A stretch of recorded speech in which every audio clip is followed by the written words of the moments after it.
Hello दोस्तों, मैं आपकी राधिका। आज बहुत ही प्यारा सा सुंदर सा एक भजन लाए हैं। देखिए, राम हमारे कहाँ जन्म लिए और हमारे कृष्ण कहाँ जन्म लिए और कहाँ कहाँ कैसे खेले क्या खाए, आप लोग सुनिए। गीतों में बहुत ही प्यारा गीत है। मैं आपकी राधिका, सभी को मेरा सादर प्रणाम। और आशा नहीं, उम्मीद करती हूँ गीत आप लोग को बहुत अच्छा लगेगा। तो प्लीज़ आप लोग सपोर्ट करिएगा और सुनिएगा, फॉलो आज करके सुनिएगा और लाइक भी करिएगा, शेयर भी करिएगा खूब दबा के। तो आप लोग भी सुनिए। चैत राम नवमी को जन्म रघुरैया, भादों की अष्टमी किसान कन्हैया, गोकुल में बाजै हो बधैया, गोकुल में बाजै हो बधैया, गोकुल में बाजै हो बधैया।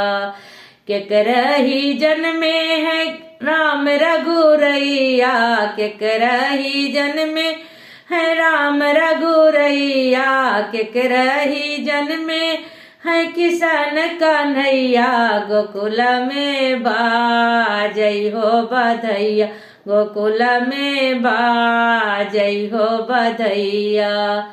रानी कौशल्या के राम रघुरैया, रानी कौशल्या के राम रघुरैया, देवकी के जन्म में किशन कन्हैया, गोकुल में बाजै हो बधैया, गोकुल में बाजै हो बधैया।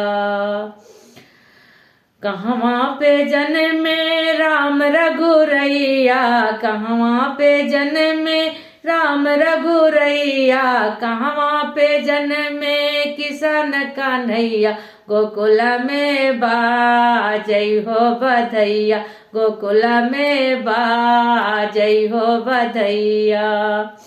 अवध में जन्मे है राम रघुरैया, अवध में जन्मे है राम रघुरैया, गोकुला में जन्मे हर जेला में जन्मे है किशन कन्हैया, गोकुला में बाजै हो बधैया, गोकुला में बाजै हो बधैया।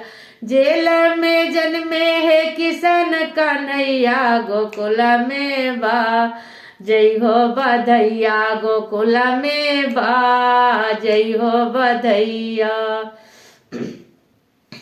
कौनी ही गलिया में खेले राम रघुरैया, कौने गली खेले राम रघुरैया, कौनी गली खेले किशन कन्हैया, गोकुल में बाजै हो बधैया, गोकुल में बाजै हो बधैया।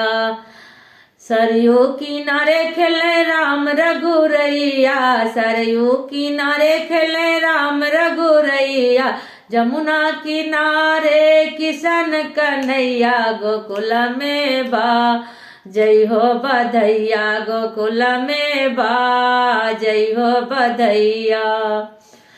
कौने कटोरवा में राम दूध पीवे, कौने कटोरवा में राम दूध पीवे, कौने कटोरवा में किशन कन्हैया, गोकुल में बाजै हो बधैया, गोकुल में बाजै हो बधैया।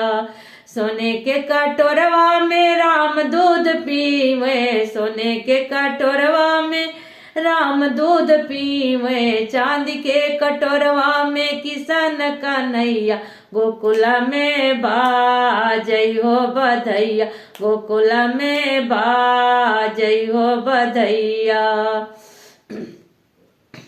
कौने पालनवा पे राम जी सोवे, कौने पालनवा पे राम जी सोवे, कौने पालनवा पे किशन कन्हैया, गोकुल में बाजै हो बधैया, गोकुल में बाजै हो बधैया।